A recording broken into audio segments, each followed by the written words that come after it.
Big boss fame और मशहूर Haryanvi dancer Sapna Chaudhary की शादीशुदा जिंदगी में भूचाल आ गया है।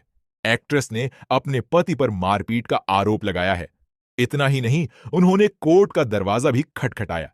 वो अपने बच्चों के साथ घर छोड़ने के बाद शरीर पर जख्म और गंभीर चोटें लिए अदालत पहुंची। इस मामले को देखते हुए द्वारका महिला कोर्ट ने सख्त रुख लिया है। कोर्ट ने मंगलवार को घरेलू हिंसा से महिलाओं के संरक्षण अधिनियम के तहत शुरू हुई कार्यवाही में अंतरिम सुरक्षा दी है। कोर्ट ने उनके पति को सुनवाई की अगली तारीख तक उनसे संपर्क करने या उनके पास जाने से रोक दिया है, यानी सीधे तौर पर प्रतिबंध लगाया है कि वो सपना चौधरी के आसपास भी न फटकें। ये मामला तब सामने आया जब सपना महिला कोर्ट पहुंची और आरोप लगाया कि उनके पति ने कई बार उनके साथ मारपीट की और सार्वजनिक रूप से हंगामा किया। उन्होंने पहले कोर्ट को बताया था कि वो अपना घर छोड़कर चली गई हैं और उनके खिलाफ घरेलू हिंसा की शिकायत दर्ज कराई है। पीटीआई की एक रिपोर्ट के अनुसार जुडिशियल मजिस्ट्रेट निधि सिंह दायर याचिका पर सुनवाई कर रही थीं। सपना की ओर से वकील प्रीति सिंह अगुवा हैं। इस याचिका में उनकी फिल्म के जल्द होने वाले प्रीमियर और अपनी निजी सुरक्षा और प्रोफेशनल कामों में संभावित रुकावट की आशंका को देखते हुए अंतरिम राहत की मांग सपना चौधरी द्वारा की गई थी। पीटीआई रिपोर्ट में आगे बताया गया कि कोर्ट ने अपने आदेश में कहा, प्रतिवादी यानी सपना चौधरी के पति को सुनवाई की अगली तारीख तक किसी भी तरह से याचिकाकर्ता के पास जाने से रोका जाता है।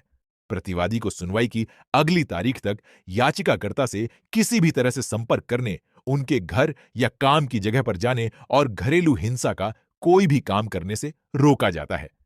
सपना चौधरी की वकील की ओर से दलील दी गई थी कि अगर इस मामले में तुरंत कार्रवाई नहीं की जाती तो उन्हें भारी नुकसान हो सकता है।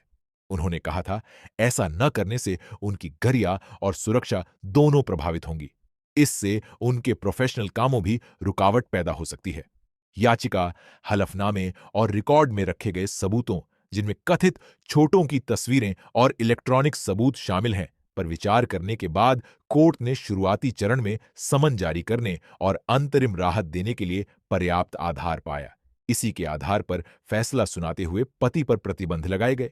कोर्ट ने प्रोटेक्शन ऑफिसर और संबंधित लोकल स्टेशन हाउस ऑफिसर को यह सुनिश्चित करने का निर्देश दिया कि उसके निर्देशों का पालन हो और याचिकाकर्ता को जरूरी मदद दी जाए। कोर्ट ने मामले की अगली सुनवाई के लिए 25 जुलाई की तारीख तय की। जानकारी के लिए बता दें कि सपना चौधरी और वीर साहू ने 2020 में कोर्ट मैरिज की थी। 4 साल तक एक दूसरे को डेट करने के बाद इस जोड़े ने शादी करने का फैसला किया। सपना और वीर 2 बेटों के माता पिता हैं। बड़े बेटे पोरस का जन्म 2020 में हुआ था, जबकि सपना ने 2024 में अपने दूसरे बेटे शाहबीर को जन्म दिया। प्रोफेशनल तौर पर सपना चौधरी बिग बॉस 11 और द 50 जैसे मशहूर रियलिटी शो में नजर आ चुकी हैं।